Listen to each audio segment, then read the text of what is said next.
I thought I was doing the right thing, waking up early, working hard, paying every bill, not forgetting anniversaries, not giving up, not betraying, going to work, coming home, quietly carrying everything. I didn't complain, didn't leave, didn't grow cold. I just kept going. And then, on a Tuesday night, she looked at me. No tears, no screaming, just one short sentence. I'm not happy anymore. No reason, no details, no apology. Just the end. No one taught me how to prepare for that moment. No book ever said, sometimes the kind man is the last one kept. No one warned that some marriages look like a home, but are actually a box, locking away emotions, suffocating the voice, and slowly erasing yourself. She didn't change overnight, but what she held on to was no longer me. It was a version of me, always careful, guessing, sacrificing, bending, to keep something I thought was love. I didn't see it coming, didn't notice the distance, didn't read the silence stretching after each meal, didn't understand why her eyes no longer looked at me. And then I realized, between I do and I can't do this anymore, there is a very long gap. And in that gap, I lost myself, not in one day, but bit by bit, each patience, each concession, until even I didn't know who I was in my own life. If you've ever lived like that, tried to hold on, only to be seen as the one at fault in the end, leave a quiet comment. I gave everything and lost myself. She wasn't perfect. But she was gentle, in the beginning, not the showy kind of sweetness, but the small things, the way she asked if I had eaten, the way she put her hand on my shoulder when I was silent, the way she smiled softly when we walked in the rain, not needing to say anything. It didn't make me fall in love immediately, but enough to make me believe, this time, it could be different. I didn't walk into the relationship with a plan. I walked in with hope, because men like me are taught to love first, figure it out later. They told me, be a good man, be responsible, protect, provide, be patient. No one told me this. Love without boundaries, without challenge, too easily turns into a game instead of love. Each act of tenderness becomes a duty. Each time you give becomes the standard. And then, what once moved her now becomes what she feels entitled to. A home-cooked dinner?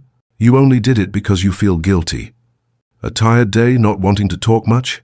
You don't care about my feelings anymore. Gradually, kindness became a reason to criticize, and silence became a crime. Many people say, she changed. But no, she didn't change. She just slowly showed me her real self after making sure I wouldn't leave. Somehow, the initial love with gentle eyes, soft smiles, and touches full of meaning was replaced with cold looks and words that cut deeper than any blade. I wasn't deceived. I was forgotten in the very relationship I once believed was my anchor. And the bitterest part, I walked into it myself, locked the door myself, and swallowed the key myself. No explosion, no big fights, no nights of screaming then leaving in the rain, just starting from very small things. One day, she didn't hug me from behind when I made coffee like always. One night, I told a story, and she just nodded, eyes still on her phone. A goodbye kiss, replaced by a light, yeah, and turning away. More and more, less touch. More and more remarks.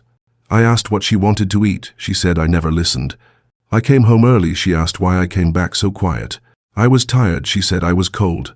At first I thought, it's just a phase. She's stressed. I should try a little harder. But then, the phrases started repeating. You're not like you used to be. Oh, you don't understand me. You hear, but you don't listen. Every mistake, a half-finished sentence, a day forgetting to buy milk, became proof that I was the problem. I started adjusting every behavior, speaking more carefully, not touching her unless she initiated, smiling softer, walking quieter. And when she walked by, without looking, I asked myself, what did I do wrong? But what I didn't see was that she had already begun to retreat long ago, not with words, but by not needing my presence anymore. She didn't leave. She just wasn't there anymore. I kept trying, thinking that was love. She kept pulling back, knowing I wouldn't leave. And that distance, it didn't explode like anger. It was silent, cold, like a door, long closed. But I was still standing outside, unaware. The old pickup's tires were worn. I was changing oil, hands greasy, sweat dripping onto the garage floor. A Saturday afternoon, no one called. She was somewhere, said she went for coffee with a friend. I didn't ask, because I knew if I asked, I'd be accused again. And then I remembered how everything changed, not with a shock, but with conditional silence. Every time I said something she didn't like, "You're so selfish." Every time I just wanted quiet, a beer, the radio. "You're withdrawn, always distant." Every time I said, "No, you don't love me anymore." Each protest twisted into evidence that I was the problem, that I wasn't enough.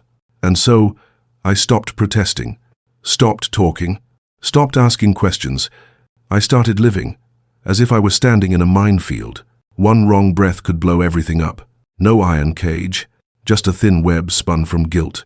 I stayed, not because I was weak, but because I was afraid of being seen as the bad guy, afraid that if I left, people would ask, "Why didn't you try harder?" "Your wife's good, she just needs understanding." No one saw that the trying harder was wearing me down every day. Until, in this garage where I once fixed cars for friends, once sang to myself, it became the only place I could breathe right. Here, no one asks why I'm silent. No one forces me to be cheerful. No one calls my name, just to judge. I'm not locked in the house. I'm locked in expectations, in a role, and I'm the one holding the door shut. I pump gas at a small station off the highway. It's 41 degrees outside. Wind sneaks through my jacket. The sun sets early, and so does my mind. The tank is full, but inside I feel empty. And then I realize something. It's been a long time since I recognized myself. Not because my face has aged, but because the eyes in the mirror each morning have no light, no life. Just a man, running like a machine. I don't remember the last time I laughed for real. Don't remember the last time I sat with friends without checking the clock. No longer like music. No longer listen to podcasts while driving. Only silence, not peace, but numbness. Every day, I drive to work, pay the mortgage, pay tuition, pay insurance, buy the almond milk she likes, pay for the vacation she wants. But when I come home, I'm still told I'm not present. No one sees what I've traded, and no one asks, what's left for me to keep for myself? Old friends fade away, not because they changed, but because I don't have the energy to see them. The small joys I used to have, building model cars, planting a few vegetables, restoring an old sound system, also gone, replaced by trying to survive the weekend. Each morning is a struggle, not with work, but with the emptiness inside. Losing money, I can earn it back. Losing someone I can accept. But losing myself is the loss no one sees, and no one can save, because the trap isn't marriage. The trap is believing that if I leave, I'm the bad guy. I stayed to not hurt anyone, but in the end, I'm the one most hurt. It's not dramatic. No door slams, no suitcases thrown out, no tears. Just a very ordinary Wednesday night. We came back from the supermarket. She sat in the passenger seat. I sat at the wheel, hands still on it, engine off. It wasn't very cold, but her words froze the whole cabin. "You never loved me. You were just trying to do the right thing." She didn't say it loudly. She wasn't angry. She didn't expect an answer. And strangely, for the first time, I didn't respond, didn't explain, didn't fight back, just sat there. My hands tightened on the wheel, not from anger, but because everything was finally clear. Not because I didn't give enough, but because the person opposite never wanted to understand what I gave. Love to her was a feeling. To me, it was action, and I had acted too long for someone who had quietly withdrawn from the relationship long before. In that moment, I didn't break. I unlocked. For the first time in years, I no longer felt I had to try, no longer thought about what I should change, no longer asked what I did wrong, no longer strained to hold something only I was holding. I looked out the windshield. The yellow lights of the parking lot blurred on the glass. Some couple pushed a shopping cart past. A child held his father's hand. Laughing, life went on. And I finally stopped. Not because I no longer loved, but because I understood. No matter how much you give, it's never enough for someone who's quietly rejected who you really are. And from that moment, freedom began. No need to leave. No need to fight. No need to win. Just let go. Not because I hate love. Not because I'm bitter. But because, now I understand better, love doesn't always come with safety. And sometimes, what hurts you the most comes from the one who once promised to protect you with their whole life. That night, I sat in a small bar. Not loud, no neon lights. Just a few middle-aged men quietly staring into their glasses. One smiled softly at the bartender. One nodded at me as if we'd known each other in some tired past life. I didn't drink to forget. I drank to remember how sincerely I once loved, and also how I was left. Right when my loyalty was clearest. She didn't leave when I was wrong. She left when I had done everything right, when I thought I had finally become a good husband. She changed the rules, then blamed me for not keeping up. She called me cold, after I'd burned myself out keeping the fire for her. She said I no longer felt, but she was the one who had abandoned me emotionally long before. And what made it hardest to move on was realizing people can use your love itself against you, not with violence, but with silence, with moral pressure, by making you feel you're never good enough, even after giving everything. Since then, I don't trust so easily anymore. Not because I'm afraid of being loved, but because I'm afraid of loving without being myself again. I sat there, beer almost gone, an old song playing from a speaker on the wooden ceiling. The man next to me said he's about to marry again. I just nodded. No congratulations, no warnings. Just smiled because I know. Trust isn't something you can recreate by willpower.